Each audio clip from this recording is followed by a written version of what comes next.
Bonjour à tous, nous nous retrouvons aujourd'hui pour une série en 3 épisodes autour de la tubéreuse. Tout à fait Christelle, pour cet été j'ai envie de te proposer de sentir 3 tubéreuses différentes, à commencer par celle que je vais te faire découvrir aujourd'hui. Alors on sent ? Alors on sent. Alors moi quand on me parle de tubéreuse, j'ai toujours une petite angoisse, c'est de sentir la pharmacie, enfin l'hôpital, un peu le côté camphré, tu vois, médical. Et là on l'a pas, c'est vraiment très doux, un peu mouillé aussi, un peu un effet fleur coupée.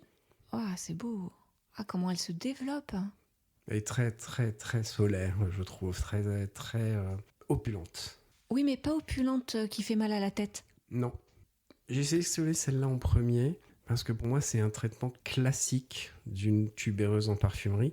Effectivement, on n'a pas l'effet pharmacie dont tu parles, le côté un peu âcre que peut avoir la tubéreuse. Ici, on a une tubéreuse, je dirais, dans la fleur dans toute sa splendeur, en fait. Et j'ai cru comprendre que le côté un peu médical, c'est parce que c'est la racine de la tubéreuse, et là, c'est plus la fleur. Là, je pense que la marque a choisi de travailler la fleur quand elle se déploie dans la nature le soir. On a le parfum de la fleur ouverte. Mais effectivement, quand on utilise la tubéreuse en parfumerie, on utilise essentiellement l'absolute tubéreuse. Et là, dans l'absolute tubéreuse, tu as des notes un peu camphrées. Et même dans la tubéreuse la nuit, il y a ce côté un peu...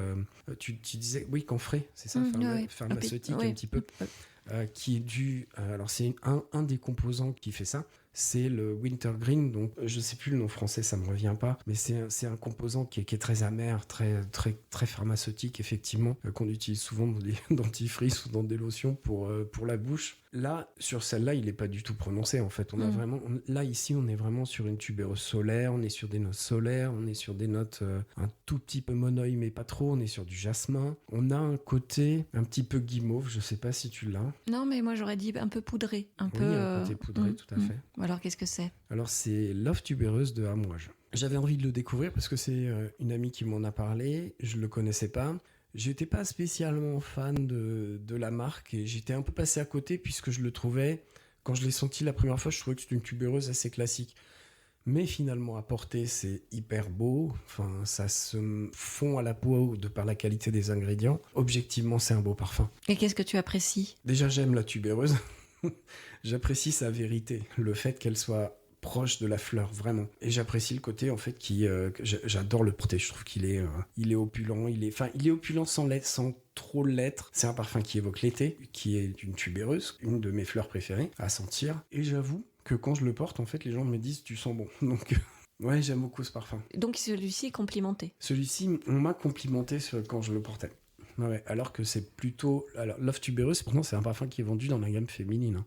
Mais comme la tubéreuse est une fleur, comme beaucoup de fleurs, comme la rose, comme le jasmin, etc., dont on dit qu'elle est féminine, mais elle peut être portée par les mecs, il n'y a pas de souci. Enfin, osez, quoi, j'ai envie de dire. Et vous verrez, vous aurez des résultats très surprenants. Et c'est marrant parce qu'il donne un effet... Alors, ça va faire bizarre, ce que je vais dire, mais évaporé. C'est pas des fleurs denses. Tu vois, c'était pas des fleurs, c'est pas un bouquet, hein, comme on dit. Tu sais, sur Vanille Soleil, le mois dernier, j'ai évoqué le côté voile de bateau qui s'ouvre. Oui. Bah là, en fait, c'est pareil. T'as la fleur, elle s'est ouverte, effectivement. Donc, elle est aérée, elle est traitée. Il y a le vent qui passe, quoi. Voilà. C'est un parfum de sillage, donc elle est traitée en ouverture, elle est traitée en légèreté, elle est pas traitée sur le fond, sur ses notes sombres, etc. Elle est plutôt traitée sur le côté clair et la facette... légère de la tubéreuse, justement. Alors, est-ce que tu peux redire le nom ? Alors, son nom, c'est Love Tubéreuse, chez Amouage. Et à peu près le prix, c'est... Le prix fait mal, mais on peut le trouver sur Internet à 200 € environ. D'accord. Si on cherche. C'est 380, je crois. Wow. 100 millilitres. Ah ouais, d'accord. Eh bien, merci pour cette découverte, ce premier élément de découverte d'un traitement d'une tubéreuse. Voilà, traitement, je dirais, en vérité sur la fleur ouverte, pour la première vision. D'accord, donc la fleur ouverte. Prochain épisode, nous partons sur une autre découverte d'un aspect de la tubéreuse. Ouais. À bientôt. À bientôt.